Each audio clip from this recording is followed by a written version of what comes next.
जय हिंद। देखिए, आज हम बात करने वाले हैं भारत के उत्तर के विशाल मैदान की। जो है आज हम बात करेंगे, जानेंगे कि क्या है ये उत्तर का विशाल मैदान, इसका जो है विस्तार कहाँ तक है, इसका निर्माण प्रक्रिया कैसे हुई है और इसकी विशेषताएं कौन कौन सी है। ये सब आज हम इन सब की चर्चा करेंगे।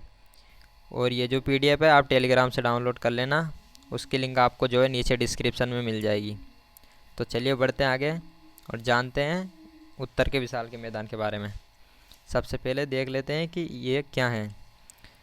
ये एक बहुत ही जो है बड़ा समतल चौरस या सपाट भूभाग जो है और इसका जो ढाल है वो अत्यंत ही मंद है।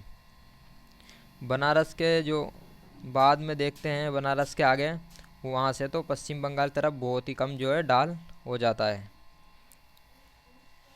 अब इसके जो है निर्माण में देख लेते हैं किन किन की बड़ी जो है भूमिकाएं हैं। ये दरअसल जो उत्तर का विशाल मैदान, ये कोई 100-200 साल में नहीं बना है, इसको जो बनने में हज़ारों साल जो है लग गए हैं।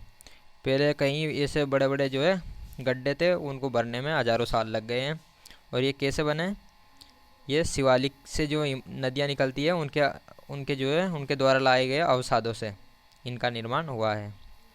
इनके निर्माण में देख लेते हैं किन किन की भूमिका जो है। हिमालयी नदियों द्वारा लाए गए अवसादों के निक्षेपण के द्वारा जो है उत्तर के विशाल के मैदान जो है ये बना। इसमें सिंधु है, गंगा है, ब्रह्मपुत्र, इन सब के मैदान से जो है ये विशाल मैदान जो है बना। यहाँ पर मैप में ये दिया गया है। जैसे यहाँ पर जो बात करें तो ये पंजाब, हरियाणा और दिल्ली का मैदान यहाँ पर आ जाता है। इधर राजस्थान का मैदान आ जाता है और ये बड़ा सा जो है गंगा का मैदान यहाँ मैपिंग में देख लेना। और ये ब्रह्मपुत्र का मैदान आ जाता है इधर पूर्वी भाग में। अब मैदान के जो है हम भाग देख लेते हैं, कौन कौन सी इसके भाग जो है होते हैं और क्या इनकी जो है विशेषताएं होती है वो सब हम देखेंगे। जैसे इसमें आ जाता है भाबर, तराई, बांगर, खादर, रेहे, मूँ, बूढ़। इसके अलावा जो है अंत में आ जाता है डेल्टा। इसमें आता है, देखेंगे हम चार या बिल किसे कहते हैं, ये सब हम देखेंगे। जैसे ये मान लो शिवालिक है। अब यहाँ पर क्या होता है कि यहाँ नदी जो है वो विलुप्त हो जाती है, क्योंकि यहाँ पर बड़े बड़े जो है कंकड़ पत्थर होते हैं, गोलाश्म होते हैं, जिनकी मृदा में भी इनकी कोई भूमिका नहीं होती। मृदा निर्माण में भी ये बड़े बड़े गोलाश्म जो है होते हैं गोल गोल। और इसके आगे जो है तराई भाग आता है, जहाँ पर जो है नदी पुनः प्रकट हो जाती है। बाबर की यहाँ विशेषता देख लेते हैं। जैसे बड़े बड़े गोलाश्म, बजरी, पारगम्यता अधिक होती है। पारगम्यता मतलब यहाँ पर जो है जल इनके अंदर समा जाता है पूरा का पूरा, नदी विलुप्त हो जाती है। और कृषि के लिए जो है ये अनुपयोगी होते हैं। अब धीरे धीरे क्या होता है कि यहाँ अंत में जो है डेल्टा बन जाता है। क्यों बन जाता है? क्योंकि जो नदी ऊपर से जितने भी अवसाद लाती है वो यहाँ पर जमा कर देती है, इस कारण पानी जो इसका चारों तरफ फैलने लगता है। अब आगे देखते हैं। जैसे ये नदी है मान लो, अब धीरे धीरे नदी का पानी नीचे उतरता जाता है और जो पुरानी जो मिट्टी थी उसको हम कह देते हैं बांगर। और जो नई नई हर साल जो नई नई मिट्टी लाती है नदी, उसे कहते हैं खादर। खादर जो है बहुत ही ज़्यादा उपयोगी होती है कृषि के लिए, और बांगर जो है कम उपयोगी होती है। अब बात करते हैं यहाँ पर तराई की। तराई किसे कहते हैं? रेत, सिल्ट, मृत्तिका इसमें जो है होती है। भाबर के दक्षिण में जो है ये तराई होती है। यहाँ पर क्या होता है कि नदियाँ जो है पुनः निकल जाती है। बाबर के जो होता है उसमें तो नदियाँ विलुप्त हो जाती है, दिखती नहीं है। और तराई जो है वहाँ पर पुनः प्रकट हो जाती है। सघन वनों का भी विस्तार यहाँ पर और दलदल मिल सकते हैं। बांगर की बात कर ली, पुराने जलोढ़ के निक्षेप जहाँ अब नदी का जल नहीं पहुँचता है, वर्तमान में ये अनुपजाऊ होता है। और जो खादर होता है ये अत्यधिक उपजाऊ होता है कृषि के लिए। नवीन जलोढ़ निक्षेप प्रतिवर्ष नई मृदा जो है इसमें आती रहती है। अब यहाँ पर एक शब्द आता है रेहे। क्या कहते हैं रेहे को? क्या कहते हैं देखते हैं। पुराने जलोढ़ पर सिंचाई करते समय मृदा की जो है ऊपरी सतह पर नमक की परत बिछ जाती है, इसे कल्लर भी कहते हैं। जब सिंचाई की जाती है तो जो मृदा के ऊपर जो नमक जैसी परत आ जाती है ऊपर, उसे ही रेह कहते हैं। और मूड जो कहते हैं मृदा की ऊपरी परत के अपरदन के पश्चात निर्मित कंकरीली पथरीली भूमि। जब मृदा का जो ऊपरी परत जो ऊपरी अपरदन हो जाता है, तब जो बचती है पथरीली कंकरीली भूमि, उसे ही हम मूड कहते हैं, बूढ़ कहते हैं।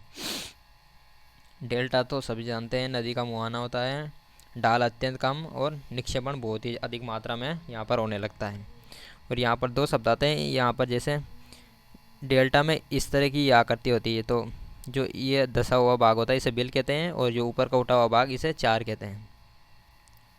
अब यहाँ पर मैदान का जो है प्रादेशिक विभाजन देख लेते हैं। यहाँ पर सबसे पहले सिंधु का भी जो है मैदान देख लेते हैं। इसमें ये जो नदी है, यहाँ पर मैपिंग तो आप समझ लेना, इसको देख लेना। इसमें सिंधु आ जाती है, झेलम, चिनाब, रावी, व्यास, सतलज, ये नदियाँ जो है हो जाती।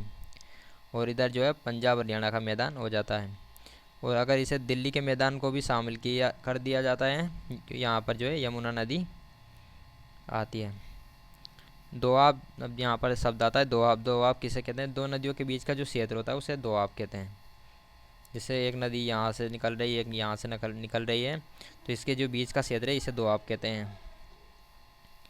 यहाँ से यहाँ पर जो महत्वपूर्ण हो जाता है, अब ये दोआब है कुछ, यहाँ से जो है परीक्षा में बहुत ही ज़्यादा सवाल पूछ लिए जाते हैं। जैसे जो सिंधु है, सिंधु यहाँ पर नदियाँ दी गई, सिंधु, झेलम, चेनाब, रावी, व्यास और सतलज।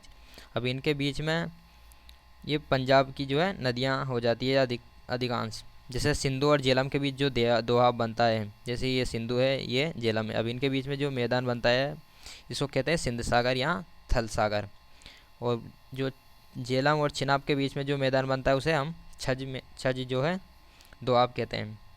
इसी तरह आप देख लेना, जैसे चिनाब और रावी के बीच में जो इसे रचना दोआब कहते हैं। रावी और व्यास के बीच में जो मैदान बनता है उसे बारी मैदान कहते हैं, बारी दोआब।